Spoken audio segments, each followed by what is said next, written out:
Alhamdulillahilladzi nahmaduhu wa nasta'inuhu wa nastaghfiruh wa na'udzu billahi min shururi anfusina wa min sayyiati a'malina may yahdihillahu fala mudilla lahu wa may yudlilhu fala hadiya lahu. Asyhadu an la ilaha illallah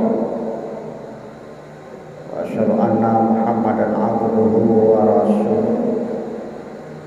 Allahumma shalli wa sallim wa barik ala Muhammad wa ala alihi wa sahbihi wa man tabi'ahum bi ihsanin ila yaumiddin.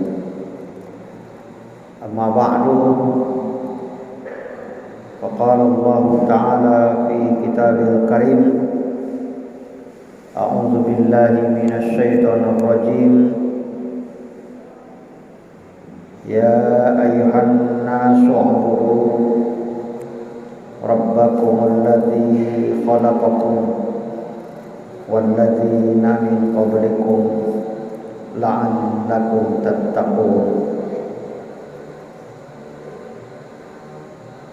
Faqala aidan fi ayatil ukhra,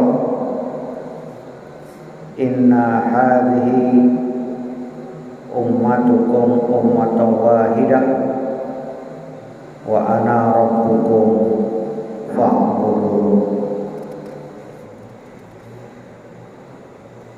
Pertama sekali marilah kita bersyukur kehadiran Allah Subhanahu wa taala yang masih memberikan kesempatan dan kesehatan kepada kita semua. Pada kesempatan yang berbahagia ini kita masih dapat berhadir di masjid ini dalam rangka pengajian rutin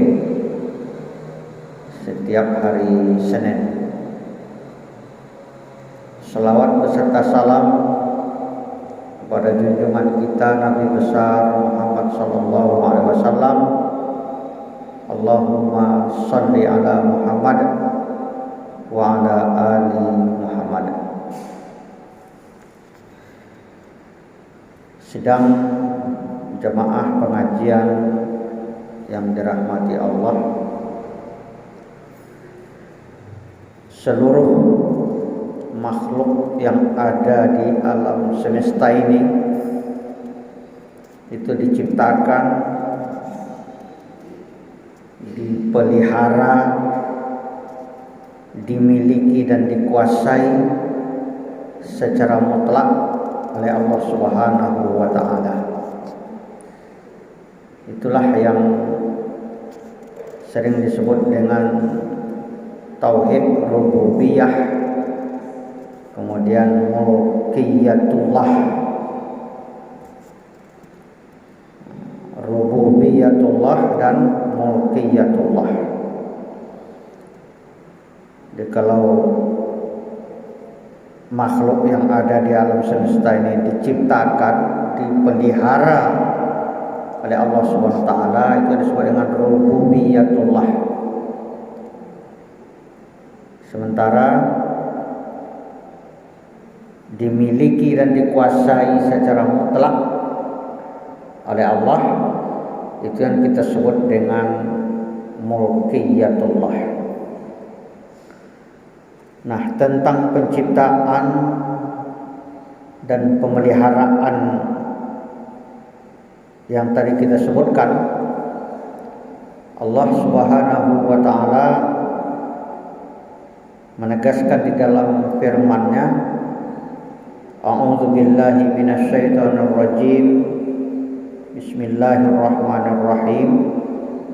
Ya ayyuhan nasu u'budu rabbakumul ladzi khalaqakum wal ladzina min qablikum la'allakum tattaqun. Wahai sekalian manusia, sembahlah Tuhanmu yang menciptakanmu. Allazi khalaqakum, yang menciptakanmu. Wallazina min qablikum, dan menciptakan orang-orang sebelummu. La'allakum tattaqun, agar kamu bertakwa. Kemudian ayat yang kedua, inna hadhihi ummatukum ummatan wahidah wa ana rabbukum fa'budun. Sungguhnya agama tauhid ini adalah agama kamu semua, agama yang satu, dan aku adalah Tuhan pencipta pemeliharamu, maka sembahlah aku. Fa'budun. Jadi sebagai yang menciptakan, tentu dialah Allah yang paling tahu tentang apa yang terbaik dan apa yang terburuk bagi ciptaannya. Dan supaya manusia bisa menjadi takwa, artinya terpelihara hidupnya,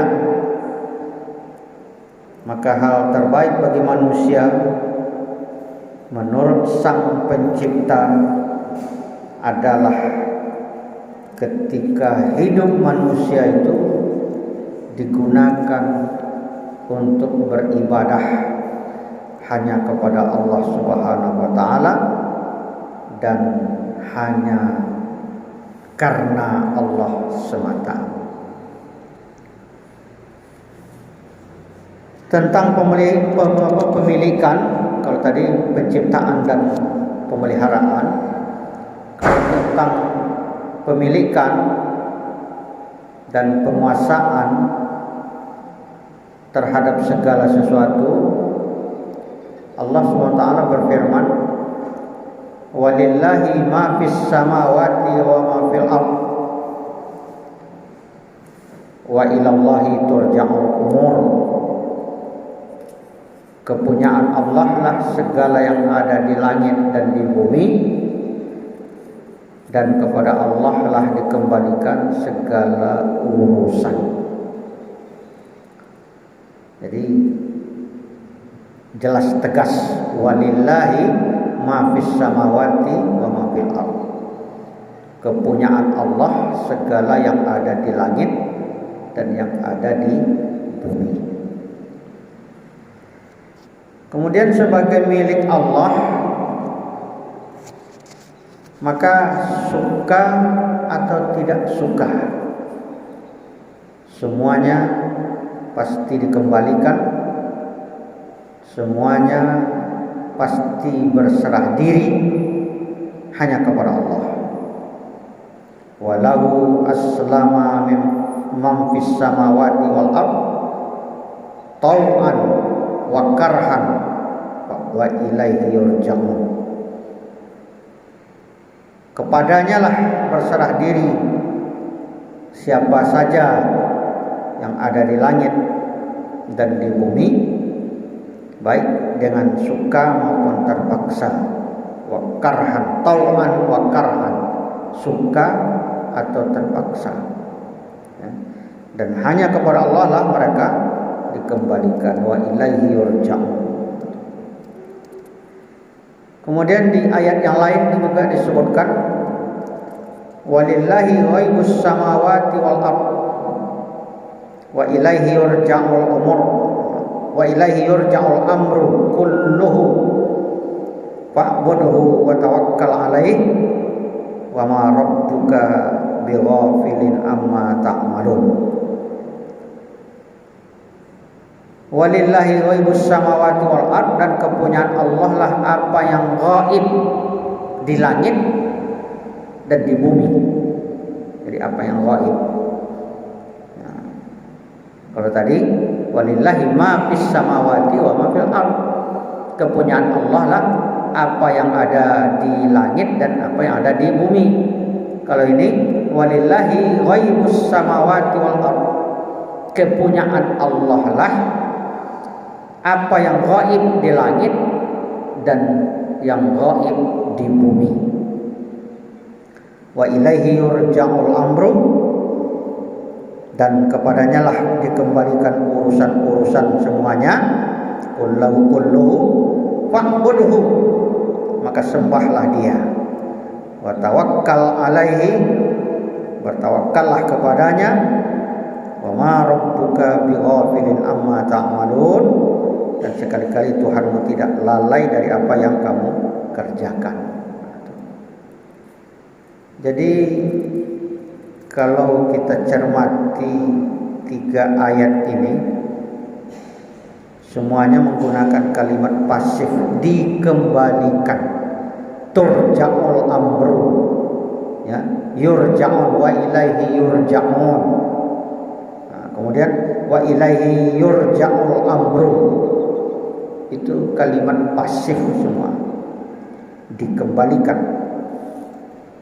Sengaja Allah SWT memilih kalimat dikembalikan, karena memang semua persoalan tanpa kecuali itu pasti akan dikembalikan dan dipaksa untuk kembali kepada Allah sang pemilik.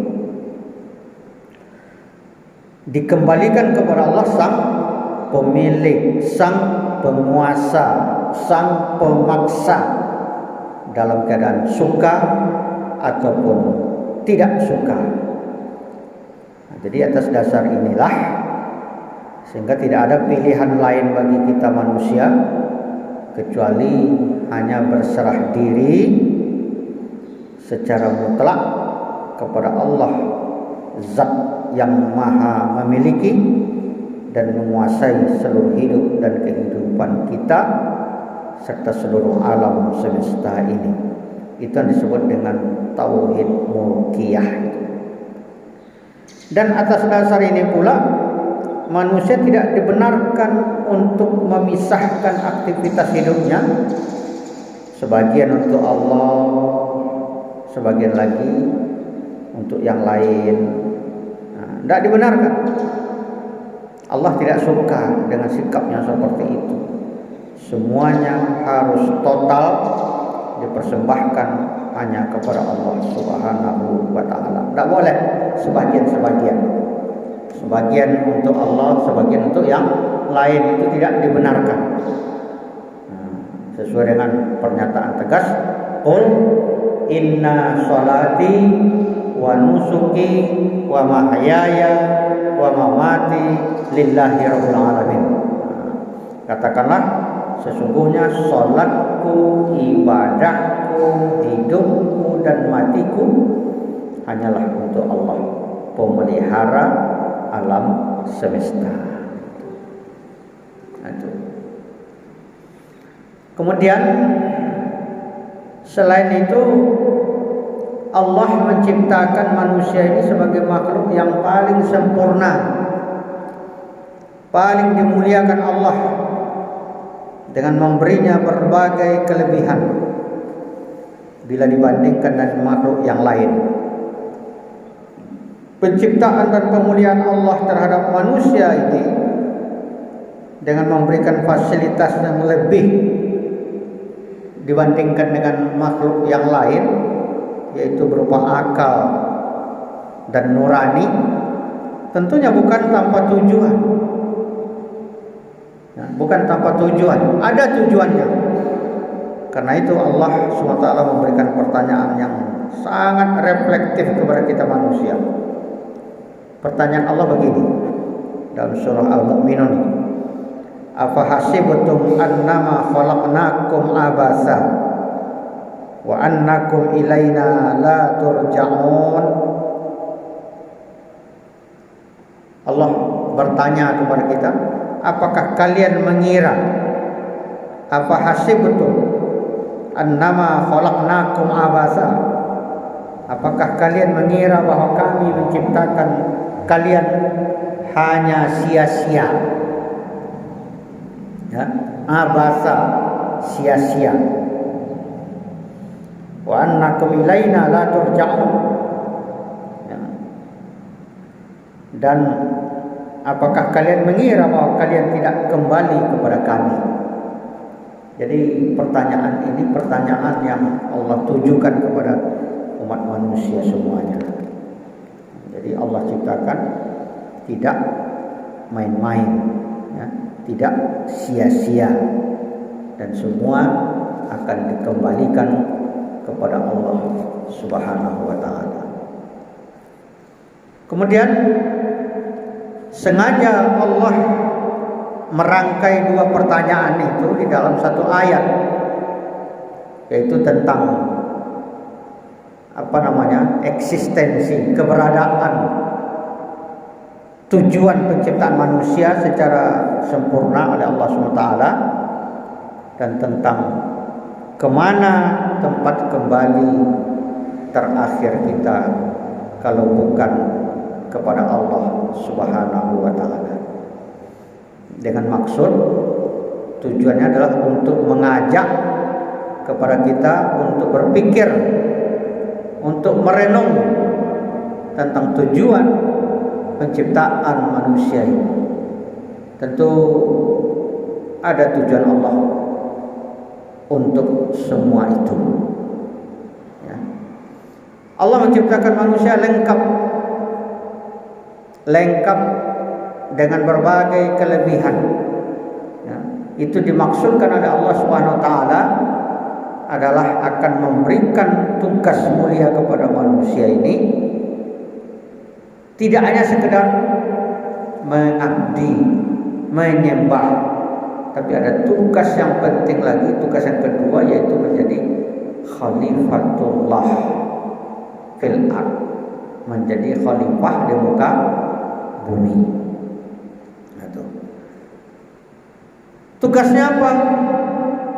Tugas khalifah itu adalah untuk memakmurkan bumi, memakmurkan bumi ini.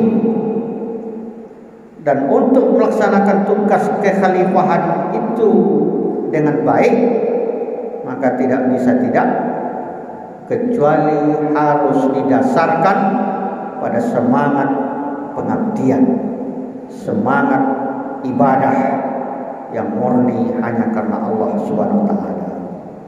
Nah, untuk itulah Allah Subhanahu wa taala berfirman, "Wa ma khalaqtul jinna wal insa illa liya'budun." Tidaklah aku ciptakan jin dan manusia kecuali hanya untuk beribadah kepadamu. Dan dengan beribadah kepada Allah Subhanahu wa taala ini, maka manusia bisa menjadi manusia yang bertakwa. Itu ayat yang tadi kita baca yang pertama, surah Al-Baqarah ayat 21 itu. Ya ayuhan nasu ubudu rabbakum alladzi khalaqakum walladzina min qablikum la'allakum tattaqun. Jadi wahai sekalian manusia, sembahlah, beribadahlah kepada Tuhanmu yang telah menciptakanmu dan orang-orang sebelummu agar kamu bertakwa.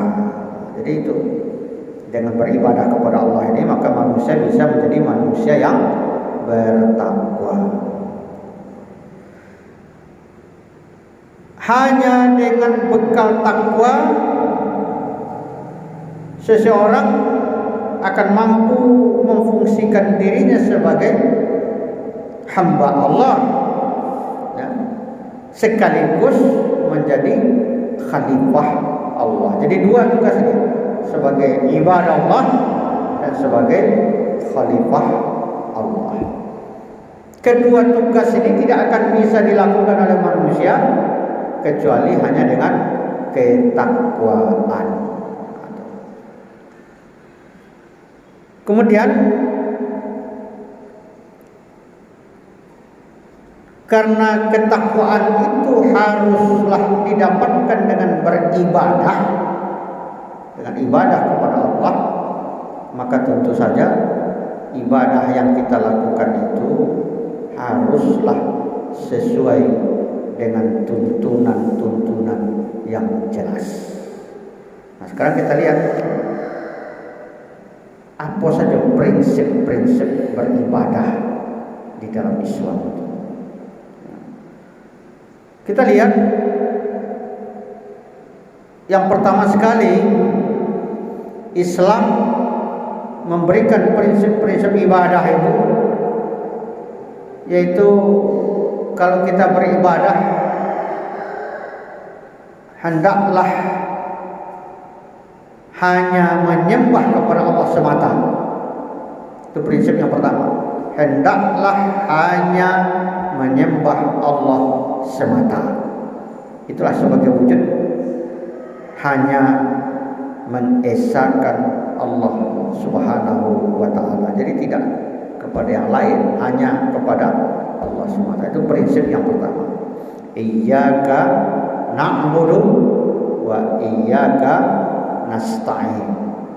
Hanya kepada Engkau kami menyembah dan hanya kepada Engkau kami mohon pertolongan. Wa'budullaha wa la tusyriku bihi syai'an. Sembahlah olehmu Allah dan jangan kamu syirikatkan Dia dengan sesuatu. Jadi mensyirikatkan Allah itu adalah dosa yang sangat besar. Allah tidak suka itu. Dan Allah tidak mengampuni dosa syirik. Ya, begitu besarnya dosa itu sehingga Allah tidak mengampuni dosa syirik. Sembahlah oleh Allah, jangan kamu mempersekutukannya dengan sesuatu apapun. Walaqad ba'atsna fi kulli ummatin rasulan an i'budullaha wajtanibut taghut. Dan sesungguhnya kata Allah, kami telah mengutus rasul pada setiap umat yang bertugas untuk menyerukan sembahlah Allah dan jauhilah taghut. Itu diinformasikan oleh Allah SWT. Itulah prinsip yang pertama, bahwa ibadah itu hanya menyembah kepada Allah Subhanahu wa taala. Tidak boleh kepada yang lain. Yang kedua prinsipnya adalah ibadah itu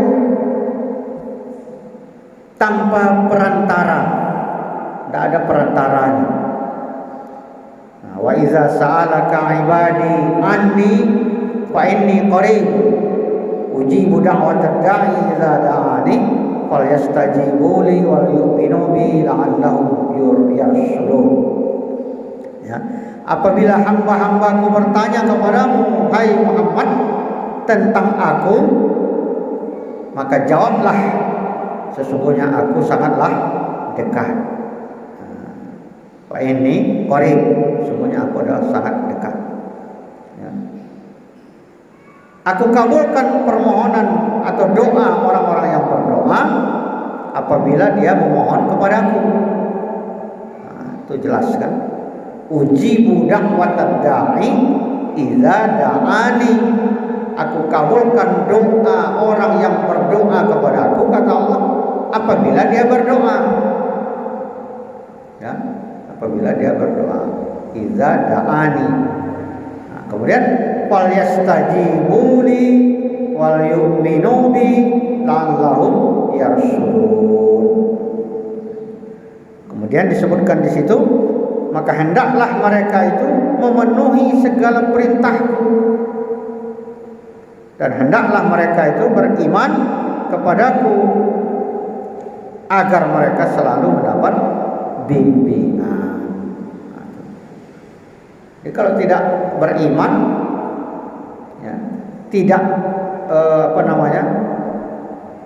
mengabdi, menyembah kepada Allah SWT, tidak beriman kepada Allah, maka tidak akan mendapatkan bimbingan dari Allah Subhanahu wa taala. Tidak ada dapat bimbingan. Walaqad khalaqnal insana wa na'lamu ma tuwaswisu bihi nafsuhu wa nahnu aqrabu ilaihi min hablil warid. Sungguh benar-benar kami telah menciptakan manusia itu dan mengetahui apa yang dibisikkan oleh jiwanya. Jadi apa kata hati kita Allah maha tahu. Dan disebutkan di situ wa nahnu aqrabu ilaihi min hablil warid. Kami sangat dekat ya kepada manusia itu, lebih dekat daripada urat lehernya sendiri. Begitulah dekatnya.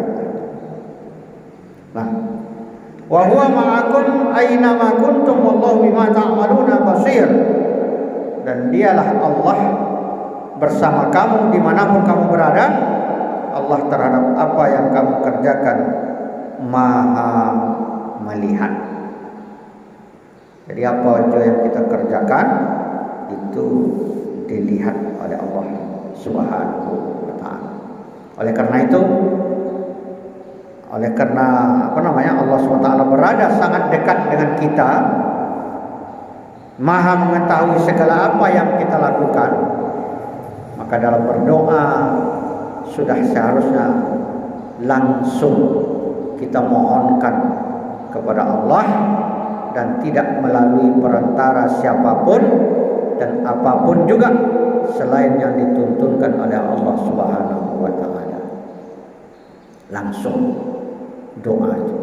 Itulah prinsip yang kedua, ibadah tanpa perantara. Kemudian yang ketiga, ibadah itu harus dilakukan secara ikhlas. Ibadah itu harus dilakukan secara ikhlas, yaitu dengan niat yang murni semata hanya mengharap keridhaan Allah Subhanahu wa taala. Keikhlasan itu harus ada dalam seluruh ibadah. Apa juga ibadah yang kita lakukan, ikhlas itu yang utama ya, ikhlas itu yang utama. Karena keikhlasan inilah jiwa daripada ibadah itu ya. Tanpa keikhlasan maka tidak mungkin ada ibadah yang sesungguhnya ya.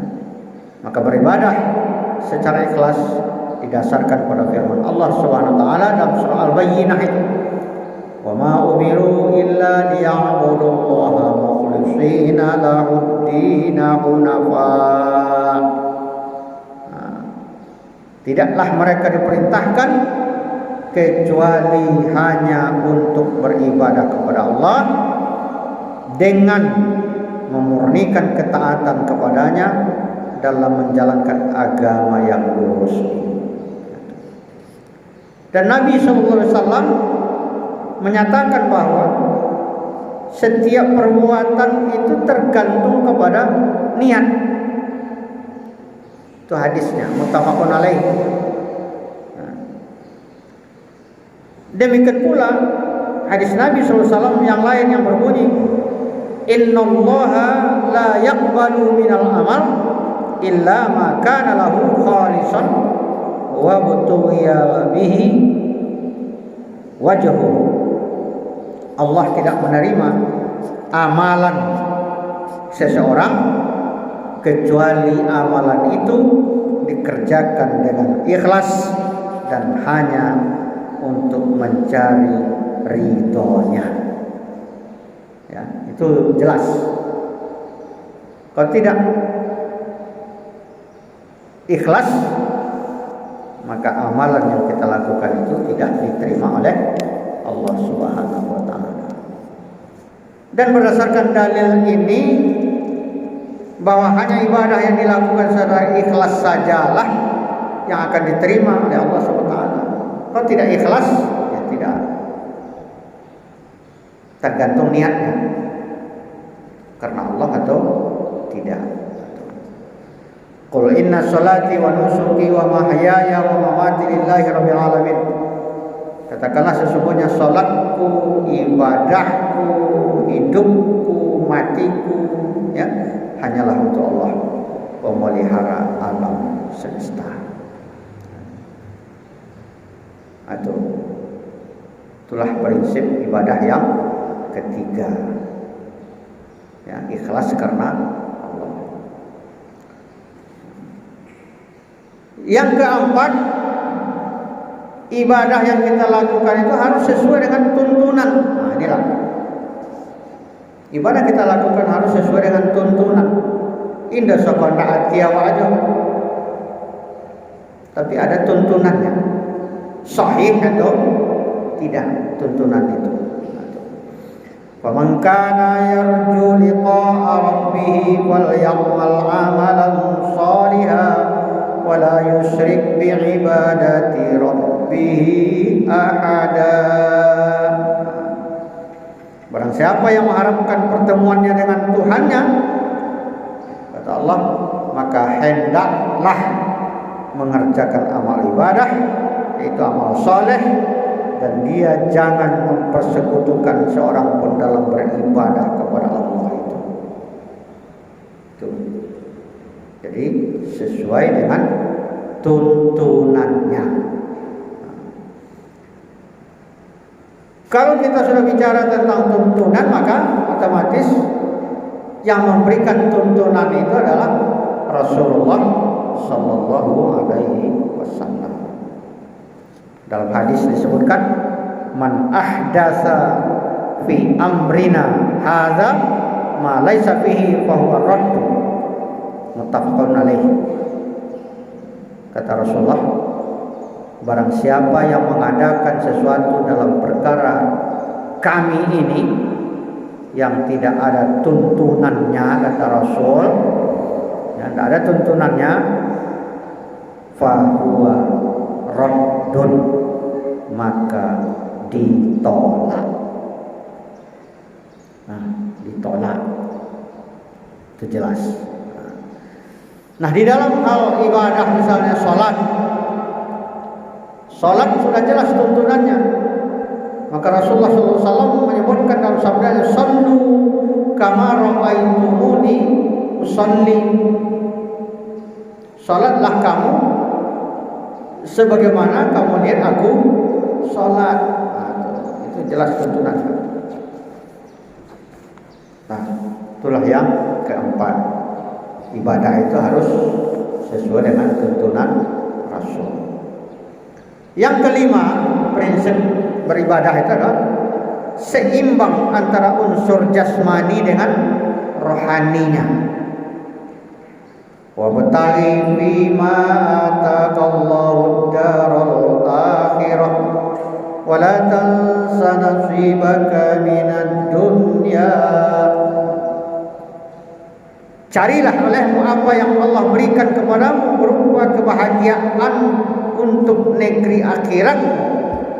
Wala tansa nasibaka minad dunya, tapi jangan lupa nasibmu di dunia ini.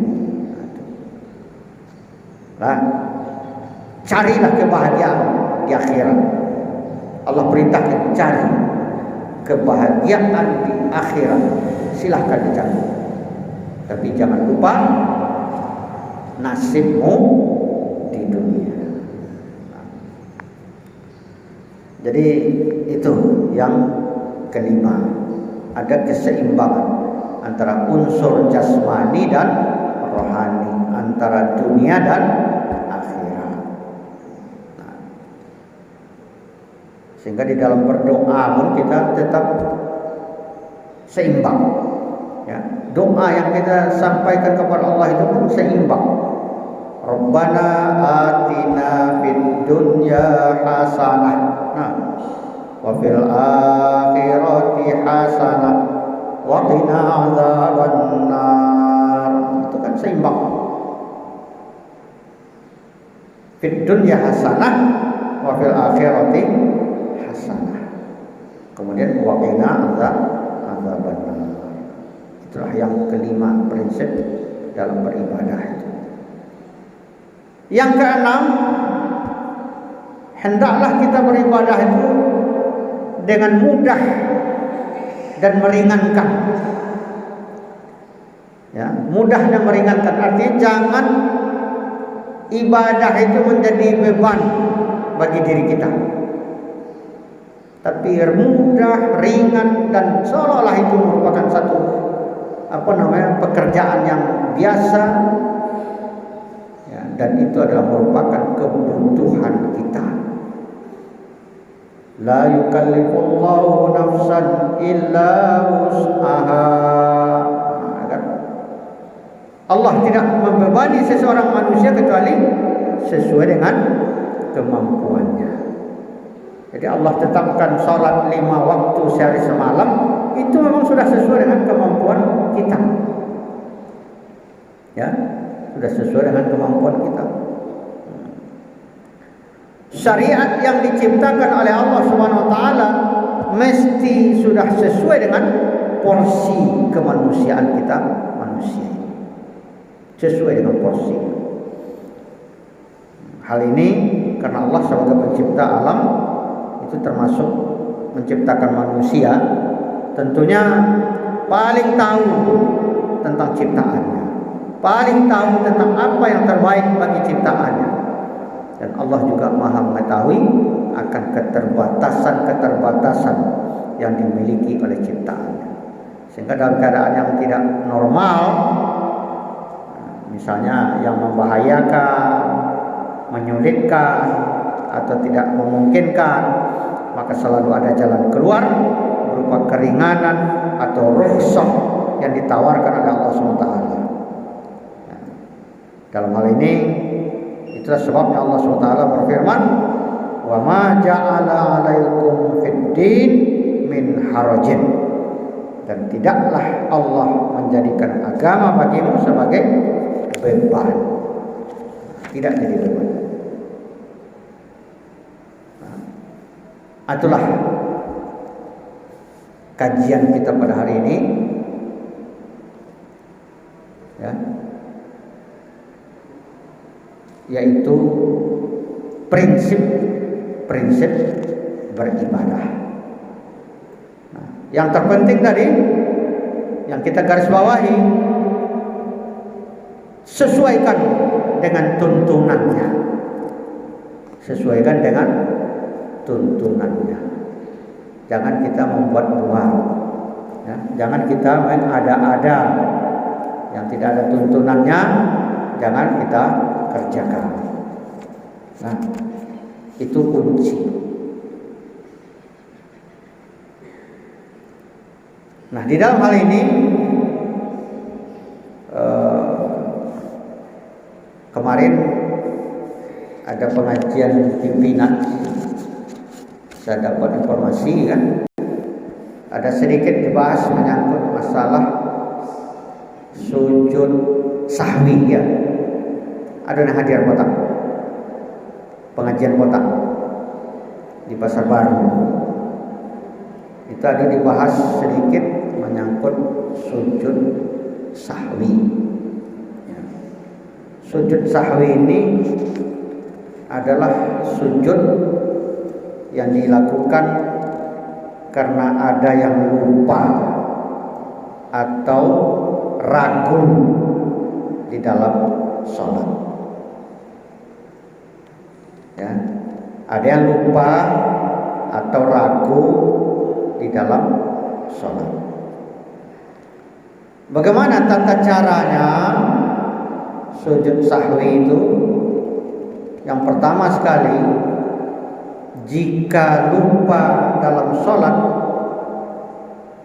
misalnya kelebihan jumlah rakaat, awak sholat 4 rakaat, tahu-tahu berlebih, nah, jadi 5. Maka setelah salam disunnahkan sujud 2 kali dalam keadaan duduk dengan bertakbir setiap kali sujud, kemudian salam lagi. Sudah salam jagolah salat itu, takona bahwa salat itu cako 5 rakaat walobih, maka segeralah bersujud, Allahu Akbar, sujud. sebagaimana sujud biasa. Allahu Akbar, duduk balik. Kemudian Allahu Akbar, sujud kembali. Allahu Akbar. Assalamualaikum warahmatullahi wabarakatuh. Assalamualaikum warahmatullahi wabarakatuh. Itu kalau kasusnya berlebih jumlah rakaatnya. 2 kali ya? Hah?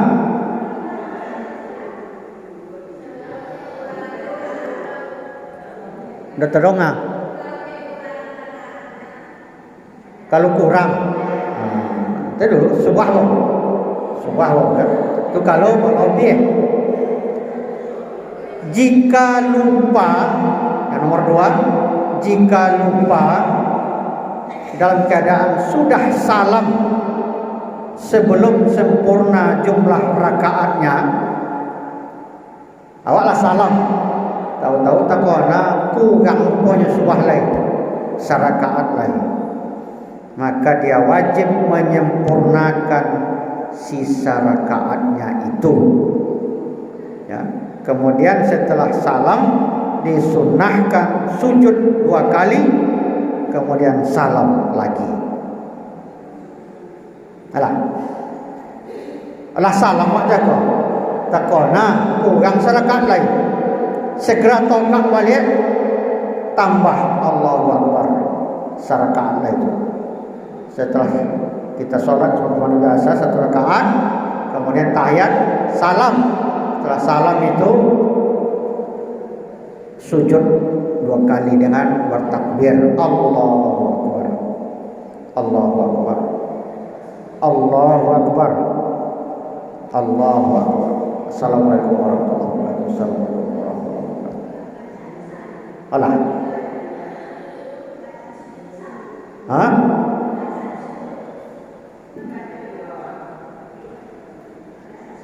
Sujud ajanya 2 kali. Hah? Bacaannya enggak ada bacaannya.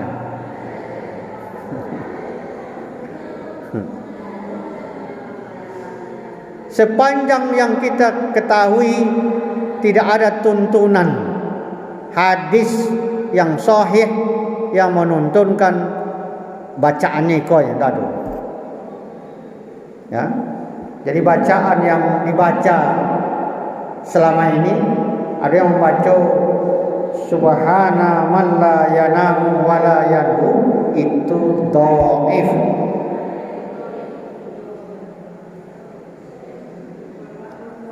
Bahkan bukan dhaif lagi, mungkin hadis palsu. Ya. Karena tidak ada di dalam kitab-kitab hadis. Kan ojo itu nanti baca no.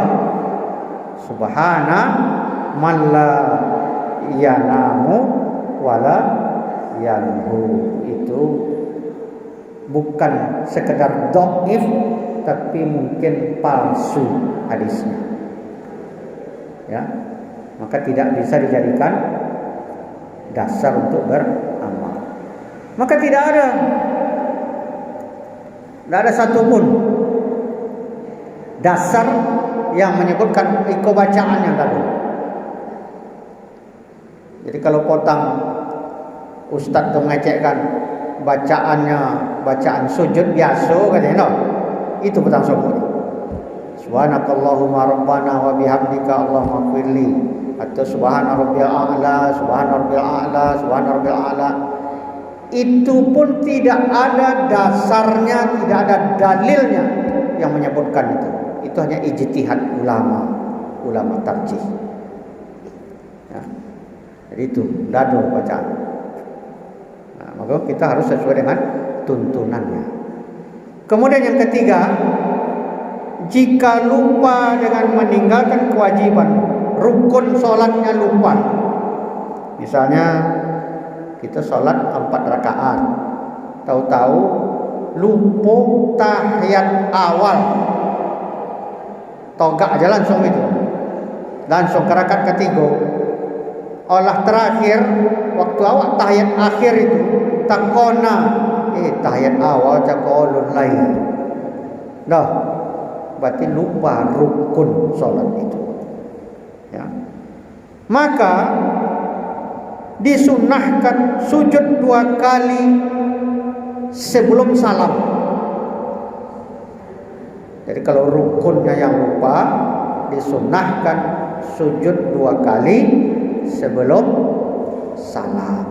Kalau cakap sesudah salam dah. Kok bala biah cakap rakaatnya sujudnya sesudah salam. Kok kurangnya, kok disempurnakan kekurangan itu sujudnya sesudah salam. Iko lupa rukunnya, lupa baca tahiyat awal umpamanya, maka sujudnya 2 kali itu sebelum salam. Alah. Innaka Hamidum Majid. Allahumma inni a'udzubika min azabi jahannam wa min azabil qabr wa min fitnatil mahya wal mamat wa min syarri fitnatil masiihid dajjal. Sebelum salam sujud Allahu akbar. Allahu akbar. Allahu akbar. Allahu akbar. Assalamualaikum warahmatullahi wabarakatuh. Itu tuntunannya. Ketiga nak boleh kurang lupa rukun. Yang keempat kasusnya ragu. Misalnya apakah sedang mengerjakan rakaat ketiga atau rakaat keempat, ya. Dan dia sama sekali tidak memiliki keyakinan yang mantap. Kalau itu kasusnya, maka pilihlah rakaat yang minimal. Sedang salat, sedang membaca itu takut rakaat ketiga itu kompak. Nah, banyak pikiran tu. Nah, bisa jadi awak lupa, ragu. Rakaat ketiga tu kompak. Kalau itu kasusnya, pilih mana yang sedikit, berarti 3. Teruskan sampai yang kompak. Nah, karena kita ragu tadi, setelah kita sempurnakan jadi rakaat, sujudlah 2 kali sebelum salam, sama dengan tadi. Jadi kalau ragu, pilih yang paling sedikit, kemudian sempurnakan, dan sebelum salam sujud 2 kali, kemudian baru salam. Itu yang keempat kasusnya. Yang kelima, jika ragu, tapi kemudian dia memiliki keyakinan yang lebih kuat kepada rakaat yang lebih banyak, maka setelah salam disunnahkan sujud 2 kali, kemudian salam lagi. Ragu 3 atau 4, tapi dia yakin, ambo perasaan ompek kayaknya, ompek. Jadi kalau yakin ompek, udah selesai salam, sujud kembali 2 kali dan salam kembali. Itulah tuntunannya yang harus kita pedomani dalam beribadah. Nah, jadi ada potong-potongnya informasi itu, ya. Amun dah hadir mau potong kan, dah hadir mau pengajian dulu. Jadi setelah sudah pengajian ada informasi modal itu. Memang kalau kita lihat di Google, bagaimana pendapat majelis tarjih, nah, bacaan doa yang dibaca di dalam sujud sahwi, jawabannya seperti itu. Karena tidak ada tuntunan bacaan yang khusus tentang sujud sahwi itu, maka dipersilahkan membaca doa sujud biasa, katanya. Nah, tapi setelah mempelajari, tidak ada satupun tuntunan hadis yang merujuk perintah itu. Tidak ada. Berarti ijtihad mereka, ulama-ulama tarjih itu. maka lebih amannya tidak ada pedoman tuntunan tentang bacaannya, ya tidak usah kita baca, sujud saja dengan bertakbir. Itulah mungkin kajian kita pada sore hari ini, sekedar bukan meluruskan, tapi sekedar membandingkan. Karena terkadang kalau kita mengaji, mengundang mubalik dari luar itu kadang begitu tuh. Kalau kita mengundang mubalik dari luar, kadang ada kajinya mereka, kemudian ada kadang meheboh loh dawak itu tuh. Kalau untuk agar tu ustaz ni lah, tu meheboh jadi kan. Jadi lebih bagus meluruskan itu.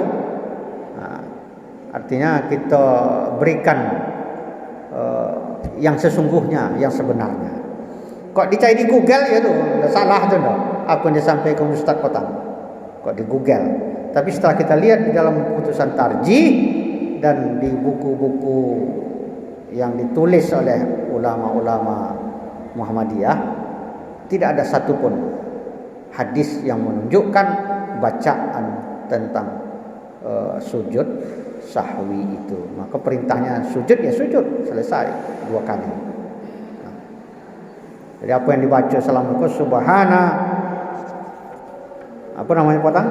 Yang dibaca itu yang malla yanamu wala yasfu itu tidak ada dasarnya. Tidak hanya hadis dhaif, tapi malah mungkin palsu. Ya, itu saja. Lebih dan kurang mohon maaf. Billahi taufiq wal hidayah. Nasrun minallah wa fathun qarib.